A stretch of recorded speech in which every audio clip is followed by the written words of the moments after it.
رب اشرح لي صدري ويسر لي امری واحلل عقدۃ من لسانی یفقہوا قولی۔ آج ہم انشاءاللہ ازواج اور اولاد کے لیے کی جانے والی دعاؤں کے بارے میں بات کریں گے کہ قرآن و سنت میں ہمیں اس بارے میں کیا رہنمائی ملتی ہے۔ دعا ایسی چیز ہے جو انسان کی تقدیر کو بدل دیتی ہے۔ عام طور پر ہم اپنے خاندانی زندگی میں، گھریلو زندگی میں جب پریشان ہوتے ہیں تو ہم سمجھتے کہ شاید یہ مشکلات زندگی کا حصہ ہیں اور ان میں کبھی کوئی تبدیلی نہیں ہو سکتی، حالانکہ اللہ سبحانہ وتعالیٰ کے لیے کسی بھی چیز کو بدلنا کچھ بھی مشکل نہیں۔ بعض اوقات ہمیں شیطان یہ وسوسہ ڈالتا ہے کہ یہ چیز تمہاری تقدیر میں لکھ دی گئی تھی، اس لیے اب اس سے کوئی نجات کا راستہ نہیں۔ حالانکہ حدیث میں واضح طور پر آتا ہے، رسول اللہ صلی اللہ علیہ وسلم نے فرمایا، کوئی چیز تقدیر کو بدل نہیں سکتی سوائے دعا کے، اور کوئی چیز عمر میں اضافہ نہیں کرتی سوائے نیکی کے۔ یعنی اگر انسان دوسروں کے ساتھ خیر و بھلائی کرتا رہتا ہے تو یہ چیز اس کے عمر میں اضافے کا ذریعہ بنتی ہے۔ جیسا کہ ہم نے پہلے بھی ذکر کیا تھا کہ دعا کی قبولیت کے لیے ضروری ہے کہ پہلے ہم اللہ سبحانہ وتعالیٰ کی تعریف بیان کریں۔ اللہ سبحانہ وتعالیٰ کی تعریف کے بے شمار کلمات ہیں جو نبی صلی اللہ علیہ وسلم نے ہمیں سکھائے ہیں۔ ان میں سے ایک یہ بھی ہے، مصعب بن سعد اپنے والد سے روایت کرتے ہیں کہ ایک اعرابی رسول اللہ صلی اللہ علیہ وسلم کی خدمت میں حاضر ہوا اور عرض کیا کہ یا رسول اللہ، مجھے ایسا کلام سکھائیں جسے میں پڑھتا رہوں۔ آپ نے فرمایا، کہو لا الہ الا اللہ وحدہ لا شریک لہ، اللہ اکبر کبیرا والحمد للہ کثیرا، سبحان اللہ رب العالمین، لا حول ولا قوة الا باللہ العزیز الحکیم۔ اللہ کے سوا کوئی الہ نہیں، وہ اکیلا ہے، اس کا کوئی شریک نہیں، اللہ سب سے بڑا ہے، بہت بڑا، اور تمام تعریفیں اللہ کے لیے ہیں، بہت زیادہ۔ پاک ہے اللہ جو تمام جہانوں کا رب ہے، نہیں کوئی برائی سے بچنے کی ہمت اور نیکی کرنے کی قوت سوائے اللہ کے جو بہت زبردست حکمت والا ہے۔ تو بات یہ ہے کہ جب بھی ہم اپنے خاندانی حالات، گھریلو زندگی، اپنے ازواج یا اولاد کے سلسلے میں کچھ بھی پریشان ہو تو اللہ سبحانہ وتعالیٰ سے خوب خوب دعا کریں، اور دعا سے پہلے اللہ تعالیٰ کی حمد و ثنا بیان کریں۔ جہاں تک ازدواجی زندگی کا تعلق ہے تو اللہ سبحانہ وتعالیٰ نے شوہر اور بیوی کا رشتہ باہم ایک دوسرے سے سکون حاصل کرنے کے لیے بنایا ہے، اور اگر گھریلو زندگی میں دونوں کے درمیان سکون ہی نہ ہو، کوئی خوشی ہی نہ ہو، باہم محبت اور رحمت ہی نہ ہو تو زندگی ویران ہو کر رہ جاتی ہے۔ اللہ سبحانہ وتعالیٰ قرآن مجید میں شادی کی حکمت کو بیان کرتے ہوئے فرماتے ہیں، وَمِنْ آيَاتِهِ أَنْ خَلَقَ لَكُم مِّنْ أَنفُسِكُمْ أَزْوَاجًا لِتَسْكُنُوا إِلَيْهَا وَجَعَلَ بَيْنَكُم مَّوَدَّةً وَرَحْمَةً إِنَّ فِي ذَلِكَ لَآيَاتٍ لِقَوْمٍ يَتَفَكَّرُونَ۔ اور اس کی نشانیوں میں سے ایک یہ ہے کہ اس نے تمہاری ہی جنس سے تمہارے لیے بیویاں پیدا کی تاکہ تم ان کے پاس سکون حاصل کرو، اور تمہارے درمیان محبت اور رحمت پیدا کر دی۔ غور و فکر کرنے والوں کے لیے اس میں کئی ایک نشانیاں ہیں۔ یعنی اللہ سبحانہ وتعالیٰ نے تو فطری طور پر انسان کے اندر ایک دوسرے کے لیے کشش رکھی ہے، محبت رکھی ہے، لیکن اگر وہ کسی وجہ سے ختم ہو گئی ہے یا موجود نہیں ہے تو یہ بھی انسان کی زندگی میں ایک بہت بڑا دکھ اور آزمائش ہوتی ہے۔ تو اس سے نکلنے کے لیے اللہ تعالیٰ کی مدد اور اس کا سہارا لینا چاہیے، اور کسی بھی غلط قسم کے کام سے بچتے ہوئے اللہ تعالیٰ سے عاجزی کے ساتھ گڑ گڑا کر اس رشتے کی محبت اور خوشی کے لیے دعائیں کرنی چاہیے۔ پہلی بات تو یہ ہے کہ شادی سے پہلے ہمیں اسلام نے اچھے رشتوں کے انتخاب کا ایک معیار دیا ہے۔ مثلاً شوہر کے انتخاب کے لیے جو ہمیں حدیث ملتی ہے اور نبی صلی اللہ علیہ وسلم نے جو کرائیٹیریا دیا ہے اس میں آتا ہے کہ اگر تمہارے پاس کوئی ایسا شخص نکاح کا پیغام بھیجے جس کے دین اور اخلاق سے تم مطمئن ہو تو اس سے اپنی بیٹی کا نکاح کر دو، اگر ایسا نہیں کرو گے تو زمین میں فتنہ اور زبردست فساد برپا ہوگا۔ تو اس حدیث سے یہ پتہ چلتا ہے کہ شادی سے پہلے انسان کو ضرور یہ دیکھنا چاہیے کہ جہاں وہ اپنی بیٹی کو بیاہ رہا ہے اس شخص کا اخلاق، کردار مزاج کس قسم کا ہے. یعنی محض کسی دنیاوی فائدے یا کسی کے مال یا بظاہر زینت اور رونق کو دیکھ کر شادی نہیں کرنی چاہیے، بلکہ دین کو معیار بنانا چاہیے. پھر اسی طرح لڑکی کے انتخاب میں بھی جو بات ہمیں بتائی گئی وہ یہی کہ لڑکی سے 4 چیزوں کی بنیاد پر شادی کی جاتی ہے، لیکن نبی صلی اللہ علیہ وسلم نے جو خاص طور پر تلقین کی وہ یہ ہے فَاظْفَرْ بِذَاتِ الدِّینِ تَرِبَتْ یَدَاکَ، کہ تم دین والی کا انتخاب کرو، تمہارا بھلا ہو. یعنی لڑکی بھی نیک ہو، اللہ تعالیٰ سے ڈرنے والی ہو. اسی لیے ہم دیکھتے ہیں کہ خطبہ نکاح کے اندر اللہ سبحانہ و تعالیٰ 3 آیات میں 4 دفعہ اللہ کے تقوی کا حکم دیتے ہیں، کیونکہ جب تک انسان اللہ تعالیٰ سے نہیں ڈرتا اس وقت تک انسان انسانوں کے حقوق صحیح طور پر ادا نہیں کر سکتا. ایک اور حدیث میں بھی نبی صلی اللہ علیہ وسلم نے نیک عورت کو دنیا کی بہترین متاع قرار دیا. فرمایا دنیا فائدہ اٹھانے کی چیز ہے اور دنیا کی بہترین متاع نیک عورت ہے. یعنی کسی بھی مرد کی سب سے بڑی خوش قسمتی یہ ہو سکتی ہے کہ اسے جو شریک حیات ملے وہ نیک ہو، با اخلاق ہو اور خاندان کو بنانے والی ہو، رشتہ داریوں کو جوڑ کر رکھنے والی ہو. لہذا اس سلسلے میں اگر ہم نکاح سے پہلے ہی اللہ سبحانہ وتعالیٰ کے احکامات کو مد نظر رکھیں تو بہت سے مسائل سے بچ سکتے ہیں. رشتہ کے انتخاب کے بعد نکاح کرنے سے پہلے استخارہ کرنے کا بھی حکم دیا گیا. استخارہ دراصل کیا ہے کہ انسان اللہ تعالیٰ سے خیر مانگتا ہے کہ یا رب اگر اس جوڑ میں بھلائی ہے، خیر و برکت ہے تو اس کام کو ہمارے لیے آسان کر دے، اور اگر خیر و بھلائی کہیں اور ہے تو ہماری رہنمائی اس طرف کر دے.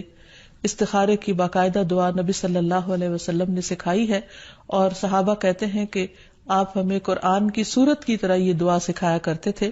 ہمیں بھی اس دعا کو یاد کر لینا چاہیے، نہ صرف یہ کہ شادی اور نکاح بلکہ دیگر مواقع پر بھی جب انسان زندگی میں کوئی اہم فیصلے کرنے جا رہا ہو تو اس دعا کو ضرور پڑھ لے. پھر یہ کہ نکاح ہونے کے بعد بھی انسان خواہ بظاہر حالات درست بھی کیوں نہ ہو، باہم ایک دوسرے کے ساتھ محبت اور ایک دوسرے کی خیر و بھلائی کی دعائیں مانگتا رہے. اس سلسلے میں جو ہمیں ایک بہترین دعا قرآن مجید میں سکھائی گئی ہے وہ ہے ربنا هب لنا من ازواجنا وذرياتنا قرة اعین واجعلنا للمتقین اماما. اے ہمارے رب، ہمیں ہماری بیویوں اور اولادوں سے آنکھوں کی ٹھنڈک عطا فرما اور ہمیں متقین کا امام بنا. یعنی ہماری جو آئندہ نسل ہو یا جو ہماری آئندہ جنریشنز ہو وہ نیک ہوں، خدا خوفی رکھنے والی ہوں. اور یہ کہ ہمیں اپنے ازواج سے اور اولاد سے آنکھوں کی ٹھنڈک دے، یعنی خوشی عطا کر کے ہم جب ان کو دیکھیں اور ان کی زندگی میں ان کو پھلتا پھولتا دیکھیں اور خوش دیکھیں تو ان کی خوشیوں سے ہمیں خوشیاں نصیب فرما. اسی طرح رسول اللہ صلی اللہ علیہ وسلم نے ایک اور دعا بھی سکھائی ہے کہ جس میں برے ساتھی اور ایسے شوہر یا ایسی بیوی سے پناہ مانگی گئی ہے کہ جو انسان کو وقت سے پہلے بوڑھا کر دیں. حدیث میں آتا ہے اللہم انی اعوذ بک من جار السوء ومن زوج تشیبنی قبل المشیب. اے اللہ، میں تیری پناہ طلب کرتا ہوں برے پڑوسی سے اور ایسے ساتھی سے جو مجھے بڑھاپے سے پہلے بوڑھا کر دے. یعنی اس کے بد اخلاقی اور اس کے برے کردار یا اس کی طرف سے ملنے والی اذیتوں سے انسان اپنی صحت کو کھو دے یا اس کی جان کو روگ لگ جائے. تو ایسے صورت میں بھی دعا سکھائی گئی ہے اور اس کو پڑھتے رہنا چاہیے، کیونکہ شیطان کا سب سے پسندیدہ کام یہی ہے کہ وہ شوہر اور بیوی کے درمیان اختلاف پیدا کرے اور ان دونوں کو باہم ایک دوسرے سے جدا کرے یا ایک دوسرے کے لیے باعث اذیت بنا دے. ایک انسان کے پاس اگر دنیا بھر کی دولت بھی ہو اور اگر وہ انتہائی کامیاب انسان ہو لیکن اس کے گھر میں سکون نہ ہو، اس کے گھر میں خوشی نہ ہو، یا جو سب سے قریبی ساتھی ہے اس کے ساتھ اس کی نہ بنتی ہو، تو انسان کے لیے ایک بہت بڑی آزمائش ہے. تو اس لیے انسان کو ہمیشہ چوکنا رہنا چاہیے انسانی شیطانوں سے بھی اور جناتی شیطانوں سے بھی کہ وہ اس رشتے کے اندر کسی قسم کا کوئی خلل پیدا کرے. اسی طرح ازواج کے علاوہ اولاد کے لیے بھی ہمیں قرآن و سنت میں دعائیں سکھائی گئی ہیں اور ان کا بھی اہتمام کرنا چاہیے. انسان اپنی زندگی میں اپنی بہترین کمائی اپنی اولاد ہی کو سمجھتا ہے، اور انسان اپنی زندگی کا بہترین سرمایہ اپنی اولاد پر خرچ کرتا ہے اور اپنے بعد بھی ان کے لیے ہر طرح کی راحتیں اور نعمتیں چھوڑ کر جانا چاہتا ہے. لیکن اگر اولاد نیک ہو تو وہ والدین کے لیے صدقہ جاریہ بھی بنتی ہے اور والدین کے خون پسینے کی کمائی کو ان کی زندگی میں اور ان کی زندگی کے بعد بہترین جگہوں پر استعمال کرتی. لیکن اگر اولاد بگڑی ہوئی ہو تو زندگی میں بھی انسان کے لیے اذیت اور عذاب ہے اور بعد میں بھی اس کے مال کو ضائع کرنے والی ہوتی ہے اور اس کے لیے بدنامی کا سبب بنتی ہے. اس لیے خصوصی طور پر اولاد کے لیے دعائیں کرتے رہنا چاہیے. نبی صلی اللہ علیہ وسلم نے فرمایا 3 قسم کے لوگوں کی دعائیں قبول ہوتی ہیں اور ان کی قبولیت میں کوئی شک و شبہ نہیں. مظلوم کی دعا، مسافر کی دعا اور والد کی دعا اپنی اولاد کے لیے. یعنی جب باپ اپنے بچوں کے لیے دعا کرتا ہے تو وہ دعا بھی قبول ہوتی ہے. اسی طرح نبی صلی اللہ علیہ وسلم نے اس بات سے بھی منع کیا کہ کوئی اپنی اولاد کے خلاف دعا کرے یا اس کو بد دعا دے، کیونکہ وہ بھی قبول ہو جاتی ہے اور پھر انسان کے لیے پریشانی کا باعث بنتی ہے. اس سلسلے میں نبی صلی اللہ علیہ وسلم نے فرمایا اپنی اولاد کو بد دعا نہ دو، ایسا نہ ہو کہ وہ اللہ کی طرف سے قبولیت کی گھڑی ہو اور وہ تمہارے لیے قبول کر لے. اور اگر انسان کی ایسی دعا قبول ہو جائے تو پھر انسان کے لیے سخت پریشانی کا باعث ہو سکتی ہے یہ بات. پھر اسی طرح یہ ہے کہ اگر کسی کی اولاد نہ ہو تو اس کے لیے بھی دعا سکھائی گئی ہے اور وہ دعا ابراہیم علیہ السلام کی دعا ہے جس میں وہ کہتے ہیں رب ہب لی من الصالحین، اے میرے رب مجھے نیک اولاد عطا فرما، صالح لوگوں میں سے عطا فرما. فبشرناہ بغلام حلیم، تو ہم نے اسے ایک بردبار بیٹے کی بشارت دی. یعنی اللہ سبحانہ وتعالیٰ نے ان کی دعا سن لی اور یہ دعا بہت عرصے کے بعد سنی گئی تھی لیکن بہرحال سن لی گئی. ابراہیم علیہ السلام اللہ کے دوست تھے اور مستجاب الدعوات تھے، ان کی دعائیں قبول ہوتی تھی. لیکن یہاں یہ بات بھی پتہ چلتی ہے کہ دعا کی قبولیت کا مطلب یہ نہیں کہ جس وقت انسان منہ سے کوئی بات نکالے اسی وقت پوری ہو جائے. اس کی پورے ہونے میں بعض اوقات کئی سال گزر سکتے ہیں، جیسے ہم دیکھتے ہیں یوسف علیہ السلام کے واقعے میں، ابراہیم علیہ السلام اور دیگر پیغمبروں کے سلسلے میں. اور پھر ہم اس بارے میں یہ بھی دیکھتے ہیں کہ جس طرح ابراہیم علیہ السلام کی دعائیں قبول ہوئی تو انہوں نے اپنے رب کا اس پر شکر بھی ادا کیا اور فرمایا الحمد للہ الذی وہب لی علی الکبر اسماعیل و اسحاق ان ربی لسمیع الدعاء، کہ اللہ کا شکر ہے جس نے مجھے بڑھاپے میں اسماعیل اور اسحاق جیسی اولاد دی، بلا شبہ میرا پروردگار دعائیں سننے والا ہے. اور حقیقت یہ ہے کہ اللہ تعالیٰ پیغمبروں کی بھی سنتا ہے اور پیغمبروں کے علاوہ باقی لوگوں کی بھی دعائیں سنتا ہے. اس لیے اولاد کی طرف سے کبھی بھی مایوس نہیں ہونا چاہیے، نہ ہونے کی شکل میں بھی اور ہونے کے بعد ان کی نیکی اور خیر اور بھلائی کے سلسلے میں بھی. اور اس میں ہم دیکھتے ہیں کہ زکریا علیہ السلام کی بھی اولاد نہیں تھی تو وہ بھی بڑھاپے تک مایوس نہیں ہوئے اور دعا مانگتے رہے. اور اس سلسلے میں آتا ہے کہ وہ جب دعا مانگتے تو کہتے رب ہب لی من لدنک ذریۃ طیبہ انک سمیع الدعاء، کہ اے میرے پروردگار تو مجھے اپنے پاس سے نیک اور پاکیزہ سیرت اولاد عطا فرما، تو ہی دعا کا سننے والا ہے. یعنی پیغمبر ہمیشہ صرف اولاد کی دعا نہیں کرتے بلکہ نیک اولاد کی دعا کرتے ہیں.